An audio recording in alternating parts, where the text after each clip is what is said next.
Évoquons à présent le délit d'agression sexuelle. Le délit d'agression sexuelle peut se rapprocher du crime de viol, sauf que bien évidemment son élément matériel va présenter un certain nombre de distinctions tout simplement. Alors observons cette infraction qui se trouve à l'article 222-27 du Code pénal. Que nous dit cet article ? Les agressions sexuelles, autres que le viol, sont punies de 5 ans d'emprisonnement et de 75 000 € d'amende. Alors vous le voyez, cet article ne nous dit pas ce qu'est véritablement l'agression sexuelle, on nous dit que c'est autre chose que le viol. Alors pour cela, il faut étudier en détail les éléments constitutifs de cette incrimination, ainsi que dire un mot, bien évidemment, des sanctions encourues. Alors pour commencer, les éléments constitutifs du délit. Nous avons ici des éléments matériels assez larges, des hypothèses distinctes qui permettent de caractériser ces agressions sexuelles.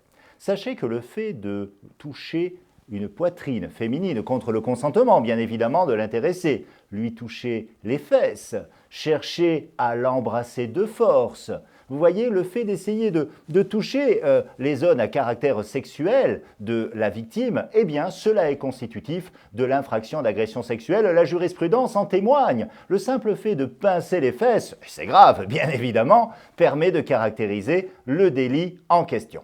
Alors bien évidemment, pour que cette infraction soit caractérisée, il est nécessaire qu'elle soit commise, là encore, avec violence, contrainte, menace ou surprise. Nous retrouvons ces exigences-là comme en matière de viol. Alors justement, un petit mot de ces éléments. Je ne reviens pas sur la violence, on sait ce que c'est, j'ai déjà évoqué la contrainte dans une autre vidéo, je n'y reviens pas. Je voudrais m'arrêter un instant sur la surprise, encore une fois, parce que c'est sur ce point-là que l'homme de la rue n'a pas véritablement la bonne compréhension de la portée de l'incrimination. La surprise, qu'est-ce que c'est ? C'est le fait d'obtenir un consentement que l'on n'aurait jamais eu, tout simplement. C'est de tromper sa victime, tout simplement. Alors, je vais vous donner un exemple pour être parfaitement clair. Il s'agit d'une affaire dans laquelle, au cours d'une soirée, une jeune personne est en train de discuter avec un garçon un petit peu lourd, semble-t-il. Cette jeune personne, elle a son compagnon qui n'est pas loin. Elle a un petit peu bu, elle est fatiguée, c'est une soirée sympathique, mais elle part se coucher dans un lit. Il fait nuit. Bien. Et là, quelqu'un vient se loger dans le lit à côté d'elle. Elle est persuadée que c'est son compagnon. Et elle se laisse caresser la poitrine, le sexe, etc. Or, lorsqu'elle allume la lumière, elle se rend compte qu'en réalité, ce n'était pas son compagnon qui l'avait rejoint, mais c'était ce personnage un petit peu lourd qui avait cherché à la draguer quelques heures auparavant. Là, nous avons un bon exemple de surprise.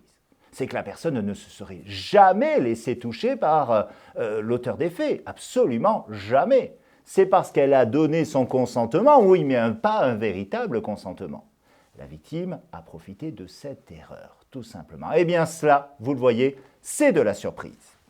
Bien évidemment, nous sommes ici en présence d'une infraction intentionnelle qui implique une conscience et une volonté du prévenu, mais cela ne suscite jamais de contentieux particulier. Alors, quelle est la répression ?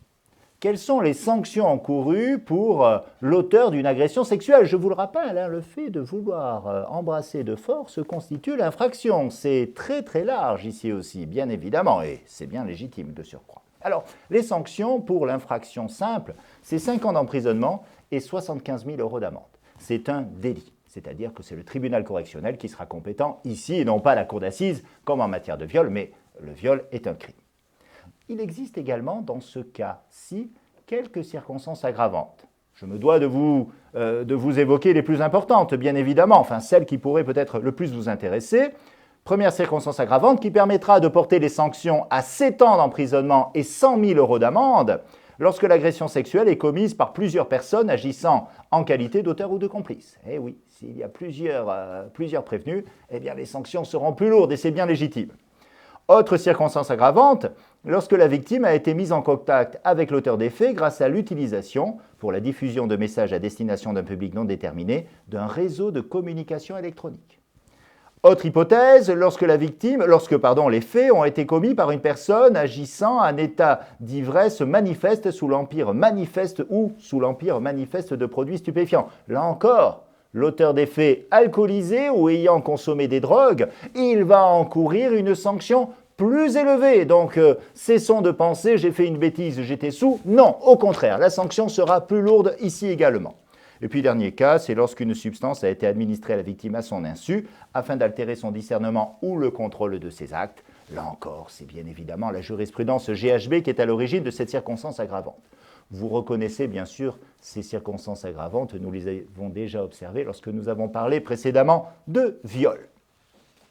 Je voudrais pour terminer attirer votre attention sur d'autres infractions satellites qui existent en la matière. Je voudrais juste vous citer un article, l'article 222-30-1 du Code pénal.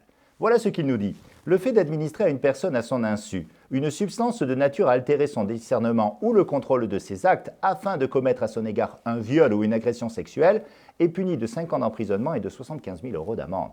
Le simple fait, vous voyez, de mettre du GHB ou un autre produit dans le verre d'une victime est constitutif de ce délit. S'il y a agression sexuelle ensuite, ce sera l'agression sexuelle aggravée. S'il y a viol, ce sera à ce moment-là le viol aggravé.